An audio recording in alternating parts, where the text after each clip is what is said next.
विधानसभा के अंदर आप सभी लोगों का स्वागत है। जैसा कि कई लोगों को सूचना होगी कि पिछले 3 महीने से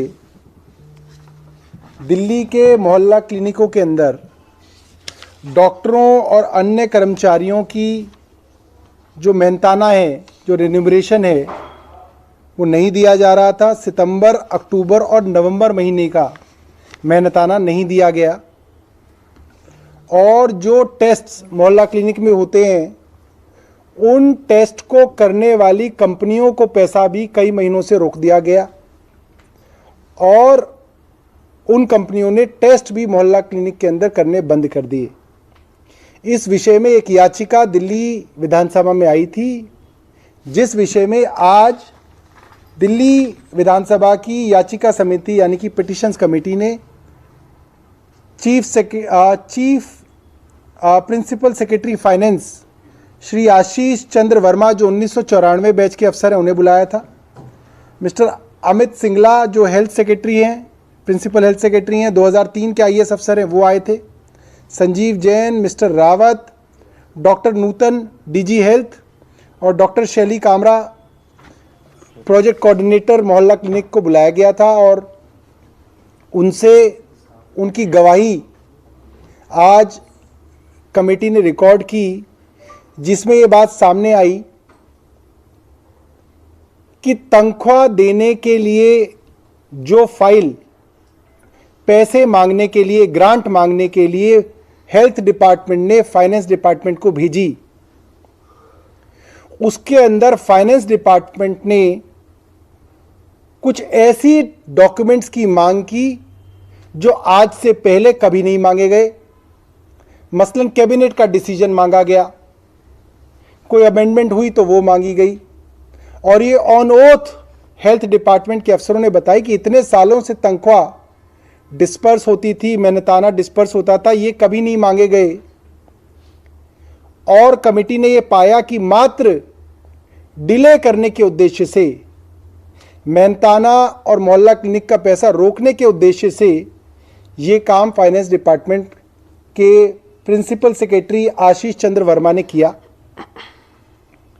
और ये सुन के कमेटी को बेहद आश्चर्य हुआ, ताज्जुब हुआ कि स्वयं हेल्थ डिपार्टमेंट के पास अपना अनस्पेंट 70 करोड़ रुपया मौजूद था और रेन्यूमरेशन, जिसको तनख्वाह भी कहा जा सकता है, उसके लिए मात्र 13 करोड़ रुपए महीने की आवश्यकता थी।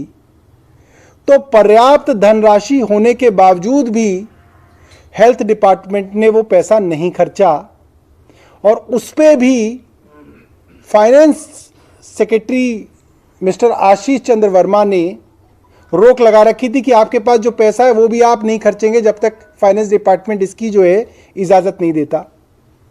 लिहाजा प्रथम दृष्टया फाइनेंस डिपार्टमेंट के प्रिंसिपल सेक्रेटरी आशीष चंद्र वर्मा जी ने जानबूझ के देरी की ताकि मोहल्ला क्लिनिक में रेन्यूमरेशन ना बटे, टेस्ट वगैरह जो है डिले हो जाएं, जो कि बहुत ज़्यादा दुर्भाग्यपूर्ण है, ऐसा नहीं होना चाहिए। और जब प्रिंसिपल सेक्रेटरी हेल्थ से मिस्टर सिंगला से पूछा गया कि आप आज तक कितने मोहल्ला क्लिनिक में गए हैं पिछले 7 महीने में, तो कमेटी शॉक थी कि वो किसी मोहल्ला क्लिनिक में अभी तक विजिट करने तक नहीं गए हैं और कमेटी ने उन्हें आदेश दिया कि वे हर रोज़ 3 मोहल्ला क्लिनिक में जाएंगे और उसके अंदर डायरेक्शंस देंगे कि वहाँ पे क्या क्या कमियां हैं और उसको सुधारा जाएगा। और कमेटी ने इसके ऊपर फैसला जो है वो आगे के लिए अभी सुरक्षित रखा है कि कुछ कागजात मंगाए हैं, उसके बेसिस पे कमेटी जो है अपना फैसला, अपनी रिपोर्ट जो है दिल्ली विधानसभा के सामने रखेगी। मगर ये बहुत दुर्भाग्यपूर्ण है कि फाइल के खेल में 3 महीने तक मेहनताना रोका गया। जो गरीब हर हफ्ते टेस्ट कराकर अपनी दवाइयों के ऊपर आश्रित हैं, उन बेचारे बीमारों को दवाइयों से और टेस्टों से महरूम रखा गया। और मुझे लगता है कई लोगों की इसमें तबीयत भी खराब हुई होगी, हो सकता है कई लोगों का बड़ा नुकसान इस कारण हुआ हो, बट ऐसी कोई संवेदनशीलता ना तो principal secretary health Amit Singla साहब के अंदर दिखी, और आशीष चंद्र वर्मा जी के अंदर तो जो 1994 के आईएएस अफसर हैं, उनके अंदर तो कोई भी ऐसी सेंसिटिविटी कमेटी को देखने के लिए नहीं मिली। और ये बहुत बड़ा दुर्भाग्य है कि इस तरीके के अफसर इस तरीके की पोजीशंस पे बैठे हैं, जो एक गरीब मरीज़ के बारे में भी एक मानवता से नहीं सोच सकते। और ये समिति जो है रिपोर्ट है वो विधानसभा के आगे रखेगी। देखिए, ये समिति जो है इसके ऊपर कई कागज़ मंगाए हैं, जैसे कि प्रिंसिपल सेक्रेटरी हेल्थ ने कहा है कि शायद वो एक आध मोहल्ला क्लिनिक घूमे हैं पिछले 7 महीने में, तो कमेटी ने कहा कि आप बताइए अगर आप घूमे हैं तो आप उसके मिनट्स दीजिए। और समिति ने और भी कई डॉक्यूमेंट्स ईडब्ल्यूएस के अंदर एडमिशन्स के सिलसिले में मांगे हैं, ताकि समिति ये समझ सके कि हेल्थ डिपार्टमेंट में आखिर काम किस तरह से हो रहा है। और जितने भी बार मोहल्ला क्लिनिक के लिए पैसा मांगा गया, उसकी फाइल की कॉपी समिति को पेश की जाएगी, और समिति उसको स्टडी करके ये तय करेगी कि कौन लोग इसके अंदर दोषी हैं और उनको इसमें क्या सज़ा मिले। क्योंकि ये दोनों अधिकारी आईएएस अधिकारी हैं और एक तरह से एलजी को रिपोर्ट करते हैं, क्योंकि सर्विसेज एक तरह से उन्होंने ले रखी है, तो क्या ये सीधा सीधा माना जाए कि एलजी के डायरेक्शन पे ही ये काम रोको अभियान चलाया जा रहा है? देखिए, मैं ये एक कमेटी के मेंबर के होने के नाते नहीं कहूँगा कि ये सारे काम एलजी साहब रुकवा रहे हैं, मगर अगर इस तरीके का पैटर्न समिति को दिखेगा, क्योंकि इस तरीके की कई शिकायतें आ रही हैं कि अस्पतालों के अंदर जो डेटा एंट्री ऑपरेटर हैं उनकी तनख्वाहें बंद कर दी गई हैं, जल बोर्ड के अंदर 6 महीने से बजट जो था जल बोर्ड का नहीं दिया गया, जिसके कारण कई ठेकेदार काम छोड़ के बीच में चले गए थे।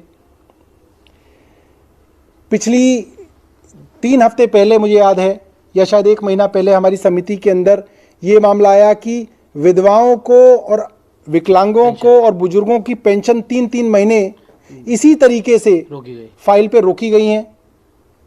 तो अगर इस तरीके का पैटर्न नजर आएगा कि इस तरीके के अफसर काम को रोक रहे हैं और दिल्ली वालों को परेशान कर रहे हैं, तो एलजी साहब से कहा जाएगा कि आप इन अफसरों पे कार्रवाई कीजिए। और कमेटी के मेंबर के होने के नाते और एक चुना हुआ प्रतिनिधि होने के नाते मैं ये एलजी साहब से उम्मीद करूंगा कि ऐसे अफसरों पे वो सख्त कार्रवाई करें, कम से कम उनको ऐसे सेंसिटिव पोजीशन से हटाकर उनको दूसरी पोजीशंस पे लगाया जाए। सौरभ जी, हर दिन कितने मोहल्ला क्लिनिक नहीं खुल पाते और कितने मोहल्ला क्लिनिक ऐसे जो बनकर तैयार हैं लेकिन वो शुरू ही नहीं हो पाए? देखिए, हमने ये बात रखी कि अगर एयरपोर्ट से 500 फ्लाइट उड़ती हैं और कोई पायलट बीमार हो जाता है, तो ऐसा नहीं है कि वो फ्लाइट नहीं उड़ती, वो फ्लाइट तो उड़ती है। उसका एक कंटिजेंसी प्लान होता है कि अगर फला पायलट बीमार है तो दूसरा पायलट तैयार है। तो मोहल्ला क्लिनिक के अंदर भी ये कहना कि फला डॉक्टर छुट्टी पे चला गया तो मोहल्ला क्लिनिक नहीं खुलेगा, ये चीज़ जो है किसी भी सभ्य समाज में जो है ये बर्दाश्त नहीं होगी। और आज के मॉडर्न वर्ल्ड में इसके अंदर एक बैकअप प्लान होना चाहिए।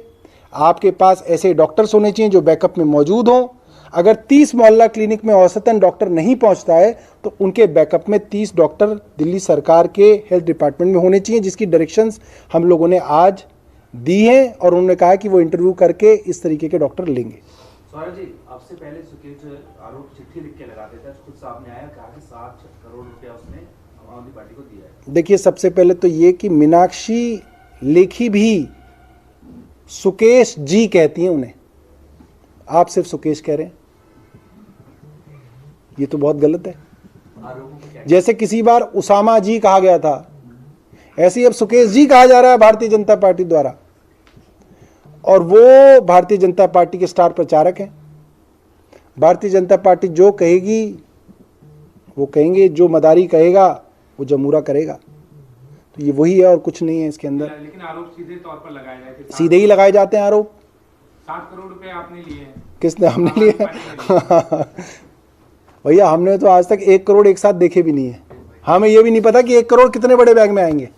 इतनी हालत हमारी जो है इस वक्त गंभीर है।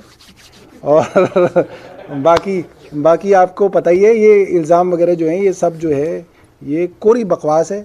और ये बड़ी अजीब बात है कि अब भारतीय जनता पार्टी का स्तर ये आ गया है कि वो सुकेश चंद्रशेखर जैसे आदमियों के सहारे अपनी राजनीति जो है आगे बढ़ा रहे हैं।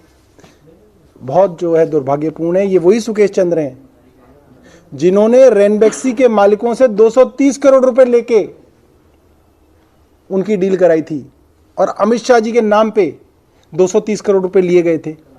तो क्या अमित शाह के पास वो 230 करोड़ रुपए पहुंचे हैं? क्योंकि रेनबैक्सी से तो यही कह के लिए गए थे कि ये होम मिनिस्टर के लिए लिए जा रहे हैं। तो अगर ये सच है तो वो भी सच था। और यहाँ पे तो पैसे की कोई जो है हामी नहीं भर रहा, वहाँ तो वो बाकायदा जो है वो कोर्ट के रिकॉर्ड में ये बात आई हुई है कि 230 करोड़ रुपए रेनबैक्सी के मालिकों से ठगे गए कि उनकी बेल कराई जाएगी और उनको बाहर निकाला जाएगा और सुकेश चंद्रशेखर ने ठगे। ये तो कोर्ट के अंदर दर्ज बात है।